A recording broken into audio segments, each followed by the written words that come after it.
Hockman, and welcome to the Ember Island Podcast, a show where we talk about everything Avatar and a little more. I'm joined with my friends and fellow Avatar lovers. My name's Jacob. My name's Bracy. And today we're going to just introduce ourselves a little bit and what we're going to talk about for the rest of the remaining shows. But today we want to specifically talk about why you should watch Avatar. If you haven't seen Avatar, it's a great show. It's one of our favorite shows. It's my favorite show. I don't know about y'all, but it's my favorite show. It's my favorite show. Yeah. My favorite show as well. And yeah, so we thought it'd be a good idea to have a show where we just talk about Avatar, because there's not a lot of those out there. So we thought it would be a pretty good idea. So Yeah. yes, and today we have our little tea for today. R2T2. Anyway, so yeah, let's just begin by talking about the things we love about Avatar and like why we love it so much, and why you should watch it. Yeah. So, contrary to popular belief, it's not just a kids show. Mm. Like, a lot of Avatar focuses on like very mature topics that like you don't see on any other show on Nickelodeon. Oh, definitely not Nickelodeon. Yeah. I mean, Invader Zim. The Fairly Odd Parents. Oh, yeah. I mean, there's some big themes there. I love the Fairly Odd Parents. It's That just, Fairly Odd Parents movie with Timmy being older and having the 5 o'clock shadow, you know what I mean?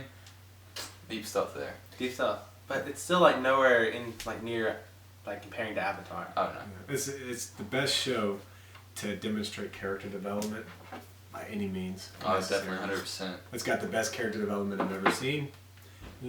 Kids just don't understand it. So, I mean, it could be a kid's show, Yeah. but it's one that you can watch as a kid and enjoy, and then one you can watch as a young adult and still enjoy it. I would actually say it Probably gets even better. more. Yeah, you could enjoy Yeah. it a whole lot Yeah, more. it's actually coming back to it as an adult, it's so much better because you understand the themes throughout the entire series that you didn't understand as a kid, that you weren't really able to understand until you experienced life a little bit. So, yeah. Yeah, I would say like the more I watch it, like the older I get, the better the shows become. Oh yeah. Well, the characters themselves are the most relatable characters of like any animated show I've ever seen. Mm. Yeah, I mean, I can totally like bend fire with my bear. No, I'm just kidding. That's not the best part. No, it's just stuff that they go through. I get what you're saying. I understand that. Yeah. It's like somebody's really hot-headed. I mean, it's just how it feels. It literally feels sometimes like you could just like burst flames like out of your fists because you're just so mad. It's Yeah. just, Also, I think like the relatability of the characters really stands out to me in this show more than anything. Just because each character, there's always something that they kind of have a flaw about. Even Aang, the main character, people complain about him not having that many flaws, but his flaws to me are more subtle than you would expect in a kid. He has big flaws with about being attached to people way too much than he should be, and I think that's something that people don't really think of as a flaw. But you see in the show slowly and slowly that the more people he attaches himself to, the more he can lend himself to making mistakes in life. And I think that really shows how well this show can show you different kinds of flaws and how relatable some people can be. So I really think that's definitely like a good reason to watch the show. And the flaws, they make us way more attached to the character themselves, which makes us more interested in what actually happens to the characters as the shows go on. Also, he looked better with hair than without hair. I don't know why he didn't keep his hair. Like that's the one thing. Like, you remember that? Like, I actually thought he looked the era, Yeah. Well, he could. I don't know. He just really looked good with hair. Okay. We can agree to disagree. Yeah, we can agree to disagree on that one. He's on my side. I definitely think that Avatar as a show worthy of your time is definitely not going to be for everyone when they first watch it, because some people do have a stigma around animation, and believe me, you're going to have it at first, especially since now that it's kind of outdated a little bit, the animation. Even though it's still great, you're still going to be a little like, if you're not a fan of animation, you're going to be kind of like taken aback a little bit. Yeah. And I think you just have to get past that stigma of the first season and really see the development of these characters. And once you see that, I promise 100%, you're going to be invested, and you're going to want to know what happens next in every episode. So I think that's, yeah. And I would say that the show gets better the farther it goes along. The first season is my least favorite season. Not saying it's bad, but compared to the other 2 seasons, it's not as good.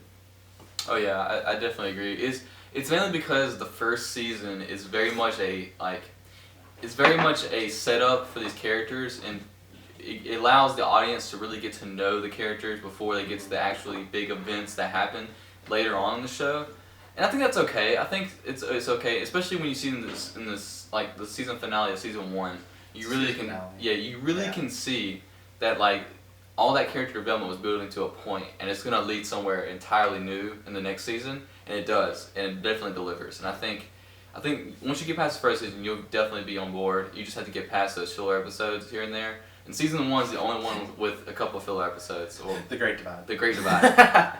You know what I'm talking about. Yeah, that's the whole point of it. Like, you're gonna start the show, and you're not gonna be very related to the characters just yet because you don't know them. Yeah, exactly. You have to go through the story. I mean, I think for me, it's not really. I mean, it's separated into 3 parts, 3 books, but at the same time, like, you can just consider it one big story, and then you have different chapter endings in that kind of sense. It's a book with 3 chapters because you have to get through the first chapter, and that's when you build context. That's when you get to know the characters. And you get to the second one, you're like, okay, well, I kind of have a feel for the characters. You get introduced to a few more, but the main ones that are there, the ones that stick with you, you kind of get a little bit more of a feel for, and you kind of become more relatable, and you're like, oh, well, I like how this person goes through this, or I like how this person goes through that. This person struggles with this. I do too. And so by the time you get through the whole story, you went through a whole journey with them. You started from when you didn't know them. You started from when they didn't know each other. And then at the end, it's kind of like, oh, I feel such a sense of fulfillment because I literally felt like I took their journey with them. And, it's fun to watch. Exactly, because like in some shows, I get really weary when I think about, is this show gonna have an ending where it comes full circle and it has a great series finale? And some shows don't do that, and it kind of irritates me a little bit because I feel like I invested my time for nothing.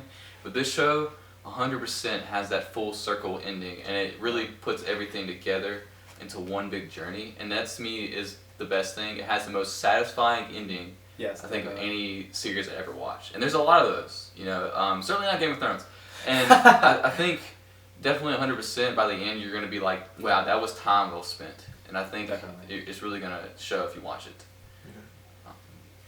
Anything else to add? Say, it does have one of the best finales I've ever seen.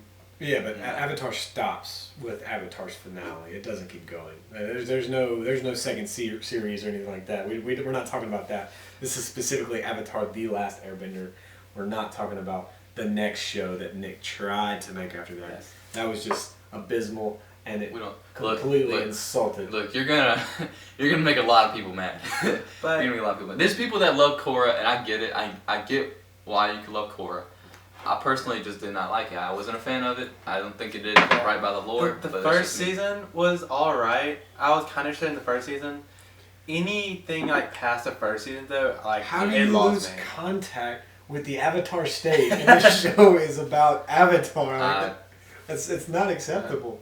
I don't want to talk about Korra right now. We'll get to that later. This is not. We'll get to the core of the issue later. Or we can like bloodbend without the full moon. Nothing.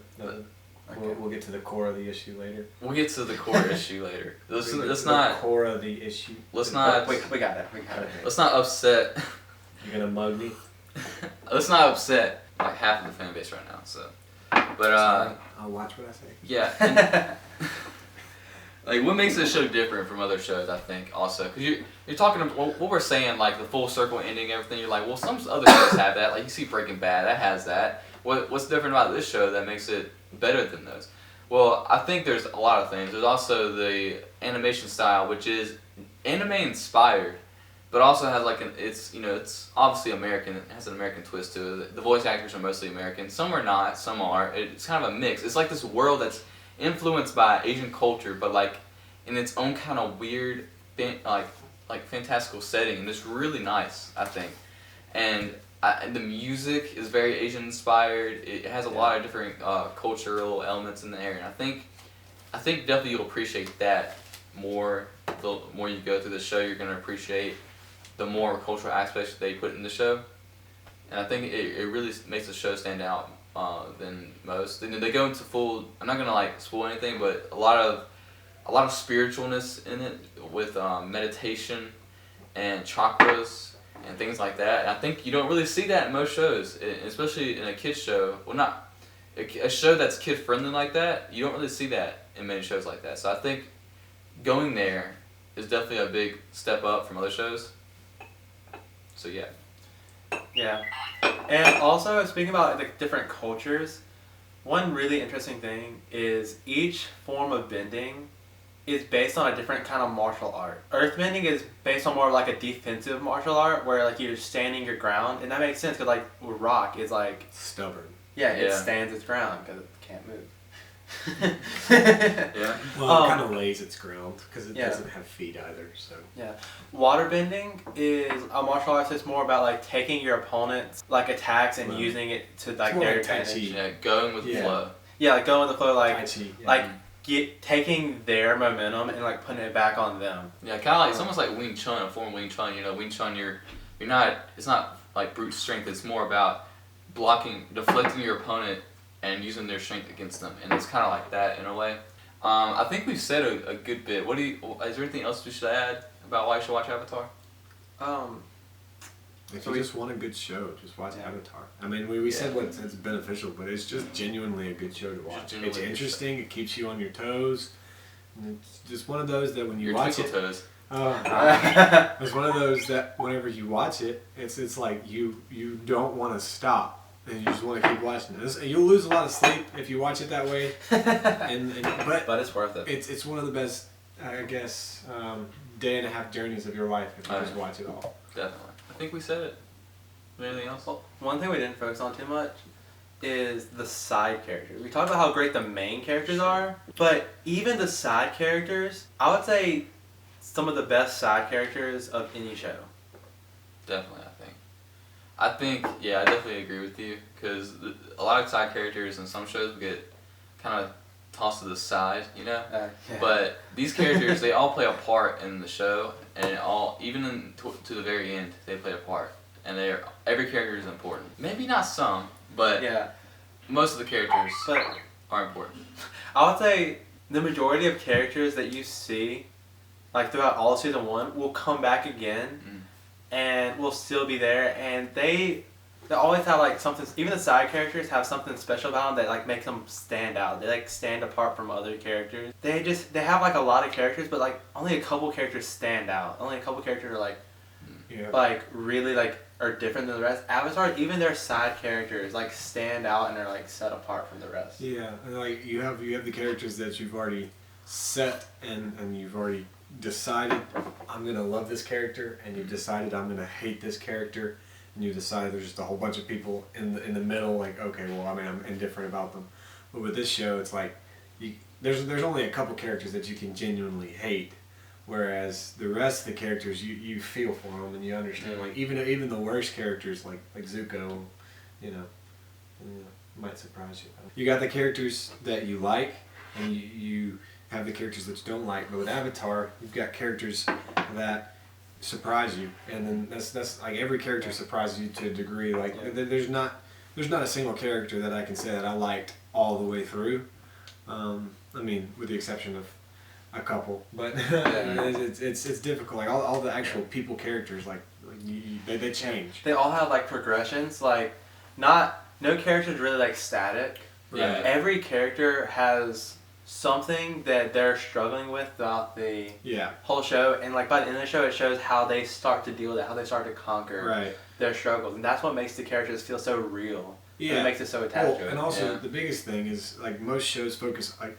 Oh, like even if you look at movies like Rocky, like you see all of the characters' development all the way up, and then you see like, oh, they're constantly progressing forward. Like at the beginning, they're just like in this rut, and they eventually rise out of the rut and they go forward all the way. But the thing about Avatar is, you see the characters take steps back. Like you see them go 2 steps forward, 1 step back, 2 steps forward, 1 step back, and so that makes it a lot more relatable. Because, I mean, in life, you never just have a perfect learning curve. You always have to go backwards in order to go forward sometimes, and then not a lot of shows focus on that. But Avatar, like as a kid, like it's a kid's show, but like it does show you. They focus on more mature concepts than the majority of shows that are for adults. Yeah, I definitely agree. It's kind of like when you read some books, like Harry Potter, and those kind of like books like that, like especially Harry Potter, they deal with a lot of adult themes that you don't see in some adult books, that are for adults, but they're a lot more shallow than books like Harry Potter. So I think it's kind of the same concept with this show. By the way, I am a Gryffindor. Yeah, same. Gryffindor. Hufflepuff. Hey, we like Hufflepuffs. We like his loyalty at least. Yeah, and they're cool. They're cool people. Yeah. But as for me, I solemnly swear that I'm up to no good. Man. People.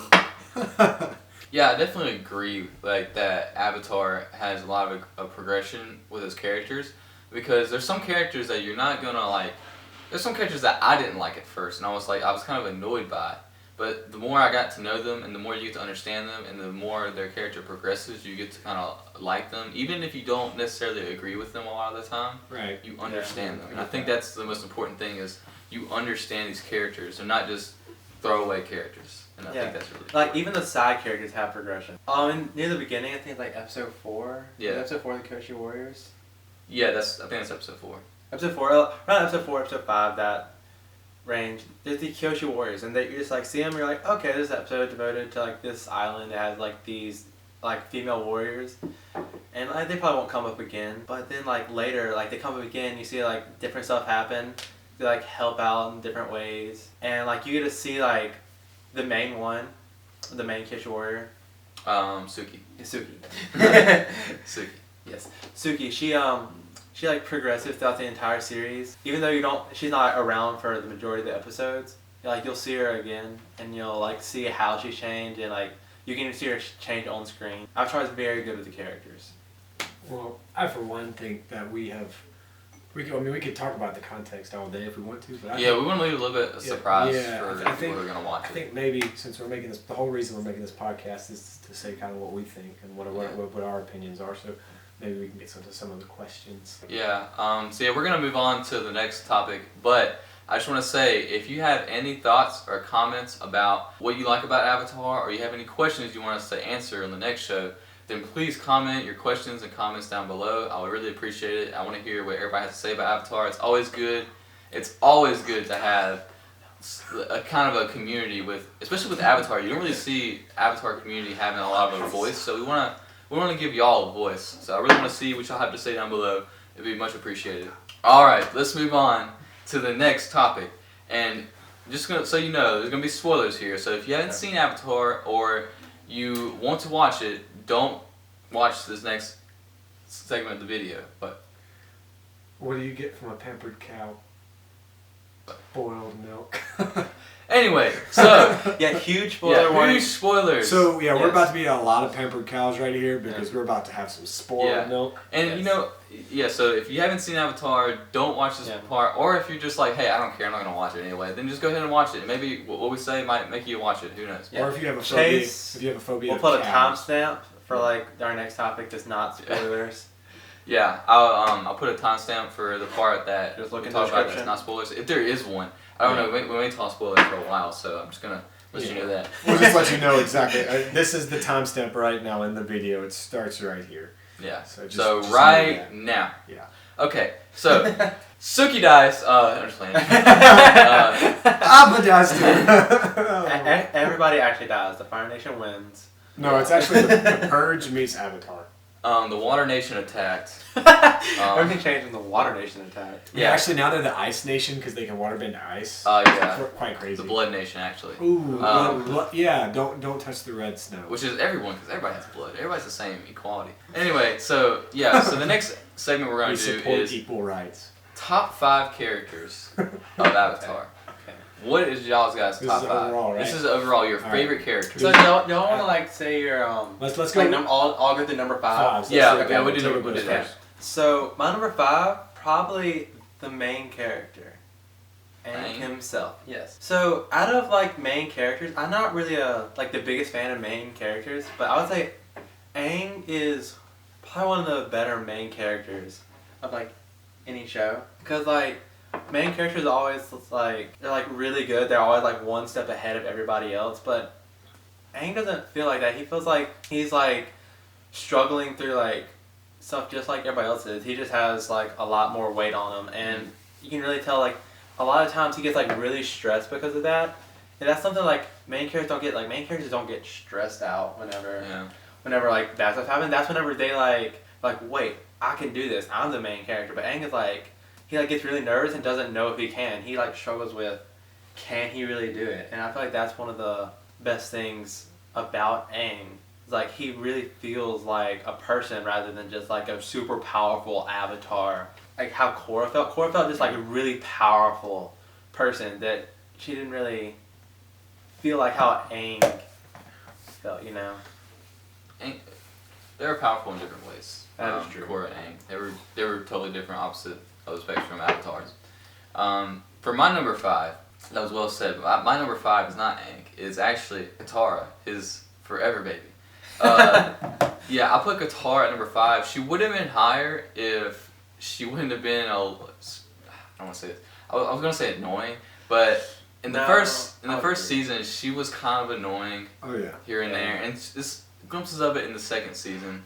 And I think if you just admitted that that side of her and just had the season 3 Katara, or like even some of the season 2, she would have been up there, maybe at like number 3. But the beginning of her arc just didn't really do it for me as much as the other characters.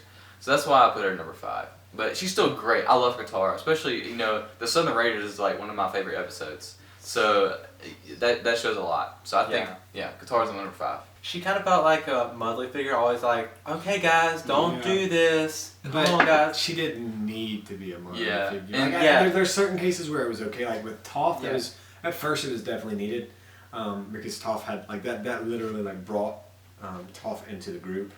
But for her to be that way throughout the whole, especially like I'm the younger brother, I understand.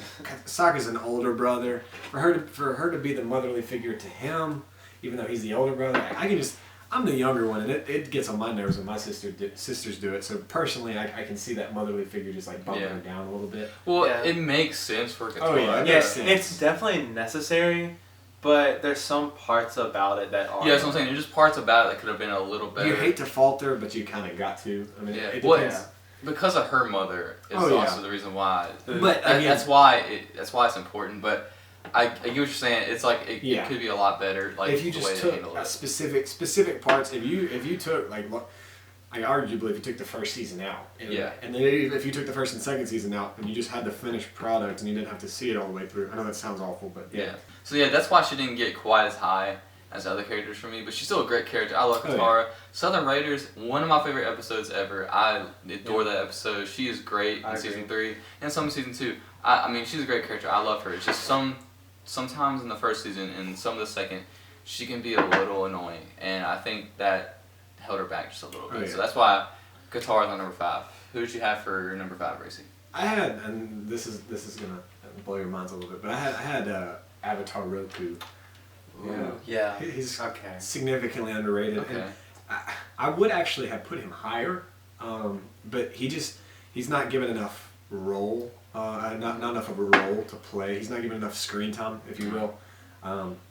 He's shown up in every episode that he needs to. He's always there for Aang. He's definitely a great mentor, even though he's dead. And it's like that's the thing. He's definitely the best afterlife mentor that there is. Especially that episode that you get to see with Zuko's character development. It definitely helps whenever you get to see the story of the 2 grandfathers, because Avatar Roku is his granddad, and that's an overlooked. I mean, you know he's his granddad, but you don't really think about it. It takes a second to think about it. And he's definitely the best mentor figure that's out there. I mean, Iroh's a close second, but we'll get there later. Roku, he didn't make my list, but he is definitely going to be in my top 10 if we had a top 10. Yeah, definitely my top 10. He is very underrated. He's probably like my number 6. If we made this like a top 6, he would probably be right there. He's definitely, even though he only in 5 episodes, really. But he's just got that great voice. Yeah. And so it's just a calming voice, like, hey, everything's going. Well, he narrates the show in a way. And so he's technically in every episode. So it's because he is a part of Aang. You know what I'm saying? So it kind of makes sense that he narrates it as like a part of Aang narrating the show, and it's really. And it does help that one of the best episodes is his backstory. Oh yeah. Yeah. So he did everything possible he could, in order to save that island, and then just to get betrayed like that, that's just. I guess I will go back around and I'll do 4 and then we can do that. Okay, yeah. So number 4. my number 4 is good old trusty Appa. He's a little low on my list. I know it's controversial, but I mean, he's there. He's not a number 4 from his own faults. I mean, everybody loves Appa. He's great. He doesn't do anything wrong. It did hurt me whenever he was gone a lot. Like that was tough to watch him be taken, and it really it was the saddest part in the whole series for me. It really showed how important Appa actually was as a character. Right. 100%. But it was, and that's why he's so low for me at 4, because it's not as he's not as actually necessary for them to manage as it was made seem, because they did manage without him, and that's. But they struggled. They struggled. They did struggle. So he does help. Imagine what would have happened if they had him. They'd been able to just swoop in, but it's kind of like this. It's kind of like the thing with Lord of the Rings. Like, if they had the dragons at first, they could have just not the dragons. The eagles. The eagles. That's what I'm gonna say. If they had the eagles at first, they could have just flown and. There's an argument for that. There's an argument for that. I just think, but Appa is not number 4 by any fault of his own. He is a great character. It's just I had to give the 3 and up spots to people, just because they have more room. Appa does have character development and is amazing to see, but I had to give him the actual characters that were a little bit more, Yeah, Appa probably is a fan favorite. Majority of the fans would probably put Appa as their number 1. 1 through 5. I don't know about majority, but I feel like something. 1 through 5 are real close to me. It's kind of like Yoda in Star Wars. You can't overlook Yoda. Yeah. And But you can't put Obi-Wan over him. Oh, it's arguable. But yeah, sadly, he did not make my top 5. Oh man. He would be on number 6 if I had top 10. Okay, I got you. My number 4 was actually Aang. Oh, okay. I think Aang is a really underrated character in Avatar. People they look at all the other characters, but he is the main character, and he has a lot on his shoulders. And I think people they like, oh, Aang's so perfect. He doesn't have any flaws. He has a ton of flaws. As I already stated, he has a lot of flaws that people don't look at, like other people's flaws. Other people. They have flaws like, they drink too much, or, they treat people wrong. But Aang, the thing about him is, it's not that he treats people wrong, does anything bad like that. It's like, he has too much of a good thing. He loves people too much, if that makes sense. He is too attached to the people that he loves, and it makes him do things that sometimes you shouldn't do. And I think that's why he's such a compelling character to me, because he believes so wholeheartedly in his beliefs. And it makes him struggle sometimes when he sees something that kind of challenges those. And you see in the finale where that goes full force, and he has to decide to take down the Fire Lord, but at the cost of his own beliefs. And he goes with the thing that wasn't easy to do, but people complain that it was a Deus Ex Machina, which we can get to that later.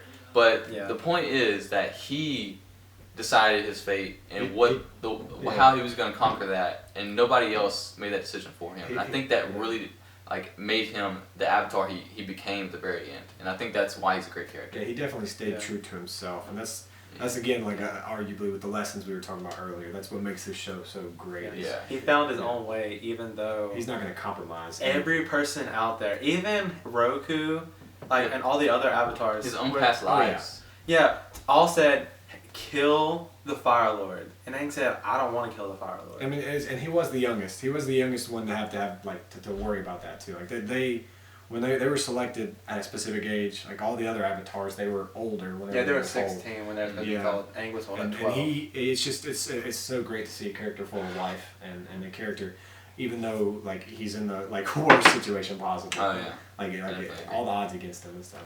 But that's a good choice. Thank you, man. Jacob, you're number 4. So my number 4 is actually the same as Brace's number 4. Oh, heck yeah. Appa is amazing character. Same forwards and backwards. Yeah, so the reason I put Appa above Aang is just because, one, Appa's just amazing. I love Appa. Everything Bracy said about Appa, he's just such a good character. When he left the show, it shows how important he actually was. He wasn't just that cute animal that everybody loves. He's actually an essential part of the group, which is something that is really good. Even the animals are essential to the story, and they even have like character progressions, which is different than I don't think I've seen any other show have an animal have a character progression other than like if the animals can talk and like the animals like are people. Right. Like Appa can't talk. Appa. And his relationship with Momo is just it's. Yeah. You know what it reminds me of? It's very reminiscent of How to Train Your Dragon, the way they were able to do it with Toothless. Yes. Oh yeah. You know, an animal that can't talk, and they make you feel for like. Join our podcast for. Joining our podcast, we have Toothless himself, or actually in Spanish is Chumalo or Chumelo or something like that. Yeah, we have. Yeah. This is a plug-in for whenever we decide to do a How to Train Your Dragon podcast, which will come. Hey Chase. Next we're talking about the best. Wait. That was so awkward. Okay. Okay. Yeah, but Appa, he's and like through the time he was gone, like seeing how like troubled Aang was and like how like distraught he was, and like when he finally came back to like that feeling like yes, he's finally back. It's just like really what makes Appa like number 4, put him above Aang, just because like just how much I like him pretty much. Okay. Now, what would you put at number 3? My number three is probably Sokka. Heck yeah. He's by far the funniest character in the entire show. It made me laugh the most. Yeah. I feel like I most relate to Sokka. Yeah, we're both ugly. You both can't grow facial hair very well either. Dang. But one thing, okay, like my favorite thing about Sokka is everybody else in the group is super powerful. Like even Appa, he's super powerful. There's Toph, like one of the greatest earthbenders of all time, even at like the age of 12, however old he is. One of the greatest earthbenders of all time. Katara becomes a waterbending master who could like make tidal waves. Aang, the Avatar, like the most powerful person in the entire world. Everyone else is just so powerful in the group. And then there's just Sokka. It's like, what does he add to the group? And throughout, that's like one of the things Sokka struggles with throughout the entire series. And there's an entire episode devoted to that called Sokka's Master. It's near the beginning of season 3. And it's one of my favorite episodes because it brings light to the character who feels like he's powerless. Like the episode starts off like a comet coming down, and like Aang, Katara, and Toph are all like putting down all the fires that happened because of like the comet. And Sokka's like, what can I do? What can I do? It's like, you can take care of Momo. And Sokka's like, okay. You know, like while they're all like doing like crazy powerful bending to like save this Fire Nation town from being burned up by fire. Right. But like that episode, like Sokka learns like who he truly is and like how he like actually is one of the like essential parts of the group as well. Like he's not just some weak, like powerless person because he can't bend something. He's like, he has a strategical mind. He like, so this is the plan, we're gonna do it like this, and everybody follows, because Sokka has that kind of mind. He can't like do anything powerful, but he can like help out by like telling other people what to do because he's smart enough to do that. Yeah. I definitely agree with everything you said. He's also my number 3 too. Yeah, I agree with you. I think Sokka, he's a very underrated character because, first of all, you're right. Like all these other people, they can water bend, earth bend, fire bend. You know, when you add Zuko to it, and what's his I know this spoiler part. Yeah. So like Sokka, they can do all that stuff, but Sokka, the thing that he adds is he has the brain power. He is the one that controls everything, like all their decisions. He doesn't control their decisions, but he's the one who makes the plans and leads them to where they need to go. Because without him, they kind of don't have like a whole plan, you know? Everybody, there's episodes where everybody, they want to take a little vacation, and Sokka's like, no, we need to stay to the plan. We need to keep going this way. He's always like the leader in a way, and he's keeping them on their mindset on the actual goal. And I think having someone like that is very important in a group, and I think that really showed in, you know, like Sokka's Master, that really showed in that episode how much of he's grown, how much of a leader he is, and how much he is like his dad.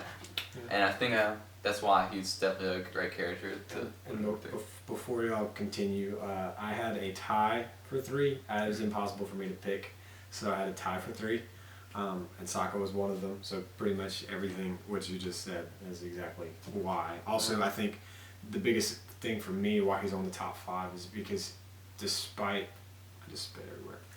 Despite the odds they're up against, he provides the humor that's necessary to have good attitudes and good spirits to keep going. Mm-hmm. I relate to that because instead of getting weighed down by the heat of the moment, heat of the. I like that song. No. Thanks, Dick. But anyway, instead of getting weighed down by that stuff, sometimes humor is a good weapon. But also, on the other half of 3, I had to put Boomy. He's up there. Wait, Boomy. Yeah. wait, so wait, hold on. Whoa. You have 3 people as number 3? No, I have 2 people at number 3. So. Okay, so what's Boomy? Boomy's he's the. Oh, okay, so yeah, Boomy's Sokka, like you guys, and then Boomy's tied with Sokka because I couldn't.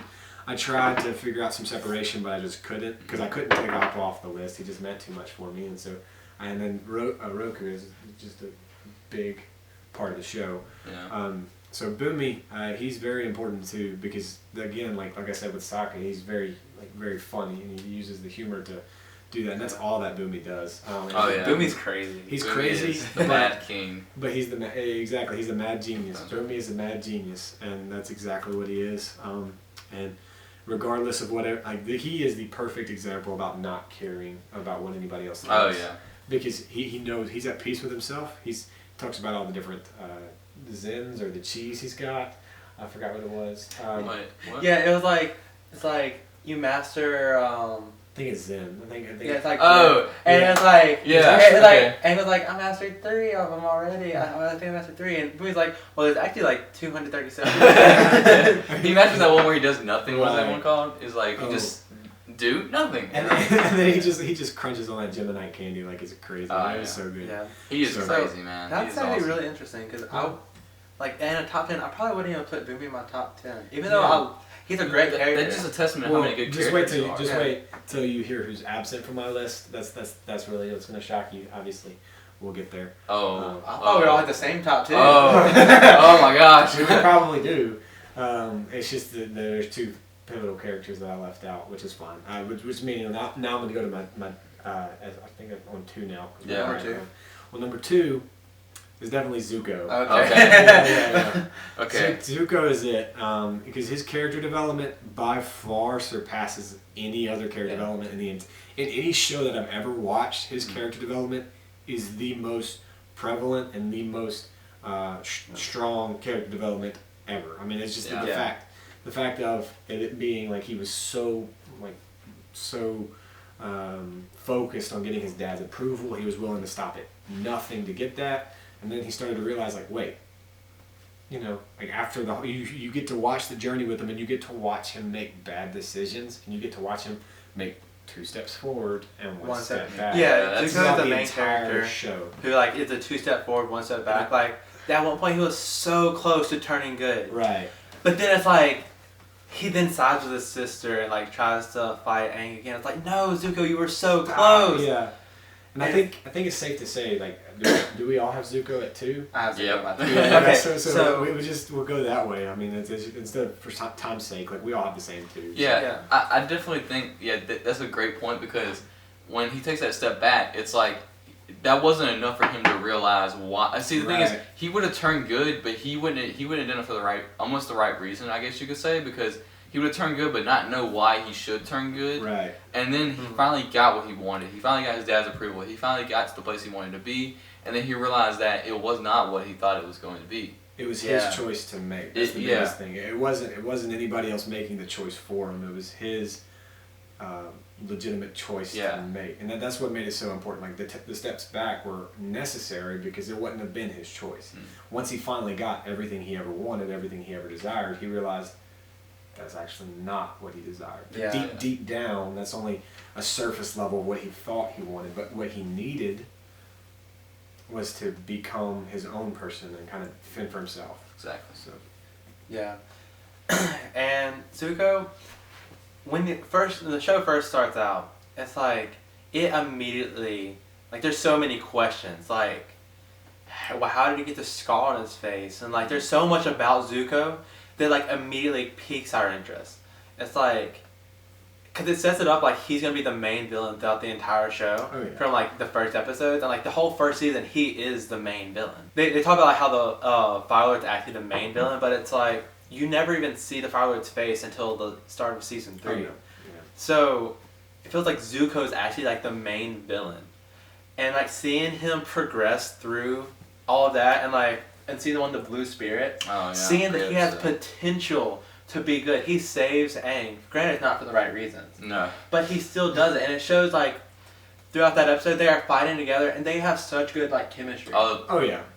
That was great. Yeah. I love that. And it's because they have more ties than they realize. Because like in a weird roundabout way, Aang is kind of like his grandfather. Because like you really think about it. Roku is his grandfather. Yeah. So like, Whoa. yeah, I mean like it makes sense that they have connection because they have a shared past, regardless of if they wanted to admit it or not. Because it was just as hard for Aang to admit it as it was for Zuko to admit it because of all the things that Zuko had done, and it's something. Aang didn't know that Roku was. I'm sure he had to know to a degree. I feel like it. I mean, this is speculation. I mean, I feel like if Zuko told him. Yeah, I mean, I feel like it's something that's like canon or something and like that. There's probably a comic somewhere. Yeah. Let us know down below if there's a comic somewhere. Yeah, I don't know. But it's something like, I mean, Aang didn't want to have to admit it because Aang, regardless, like he's stubborn too. Like we admitted earlier, he's set in his ways, so he wasn't gonna say, "Look, I need your help, Zuko." Like that wasn't like he tried and Zuko burned him. So. Yeah, and at the end of Blue Spirit, Aang says, "We could be friends, you know." Oh yeah. Yeah, and at that moment, it's like, could they actually be friends? It like makes you think that like, will they actually become friends? But then Zuko's response to that is, ah! Yeah, but even then, like when you go back and watch the series for a second time, like you see all the cues that you missed the first time. Yeah. I mean, like the very first time I watched it, it was one of those things that I really wanted Zuko to be good. But I did not think he was going to be good. You root for him. You root for him all the way, and he's the character, like the only character that I legitimately rooted for, despite his choices. Like whenever Katara made a bad choice, whenever Aang made a bad choice, whenever Sokka made a bad choice, like you almost hold them to a higher standard. Yeah. Just because of who they are. But when Zuko makes a bad choice, it's kind of like, I mean, it's a double standard for us, but we just inherently like accidentally do it. Like, Zuko, you messed up, but get back up, dust yourself off, and start trying to go the right way. And it's like he said in the show itself that he's had a fight for everything he has, and it's made him stronger. And losing all those battles to himself, to like making the wrong choices, made him stronger. And him getting what he wanted made him stronger by knowing what he truly wanted. I feel like we all have the same one. Let's just say them at the same time, 3, 2, 1. Cabbage What? Cabbage Man. Cabbage Man. I didn't even think about that. He's not your real favorite, is he? No. Okay, Momo's not really my favorite. I said Iroh. It is Iroh. My favorite is also Iroh. Definitely hands down. Yeah, hands down, Iroh, best character. Without Iroh, there would be no Zuko. True. Arguably. So. Yeah, I still feel like Zuko is the most well-developed character. Definitely. Only because you see you get to see his arc in the show, but Iroh's arc was part of like something that happened before the show. Right. So you don't get to see that full arc, but you know it's there, and I think his arc is just as remarkable, if not more, than Zuko's. I think it's better, just because of the fact that you get to see him lead somebody else through the same arc. So he went through his own personal arc, but he was very, very like. He was responsible for a lot of Zuko's arc too. Yeah. Zuko had to figure it out himself, but he was pushed, he was nudged, and he was there like with Zuko whenever Zuko's dad wasn't there, almost like every step of the way. He was pretty much his dad. Oh yeah, basically. he was better than a father figure for a lot actually too. So.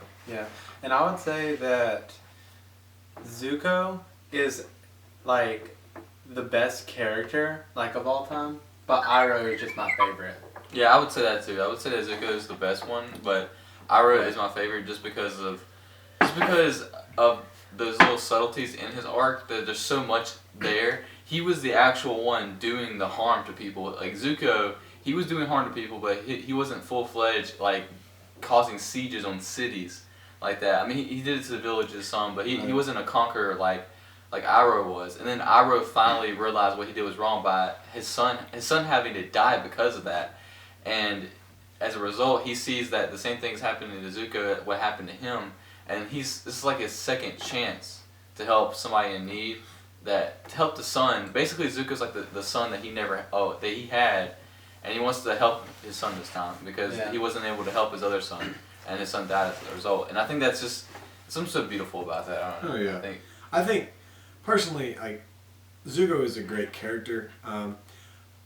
I like him about the same. I probably would actually say Iroh's a better character for me, just because again it has that element of humor that you know. If you had I'm a sucker for the humor. Well, Zuko got that humor later on. He got it later on. Zuko here. Hands down, Yeah. Iroh is hands down the funniest throughout the whole thing. Oh yeah, well yeah. Like the whole raid for the little the piece, the White Lotus piece, and then of course the whole time. You know why, like later, why he needs the White Lotus piece, like why it's so important, but he just makes it. He makes so much fun out of it, and he really reminds me. Actually, like Iroh reminds me the most of Aang, just a fully like matured type of Aang. He doesn't get to do everything Aang does, but you know Iroh is 10 times more powerful than a lot of the firebenders that you see. Oh yeah. But you never really see him use his strength at all. You see him actually just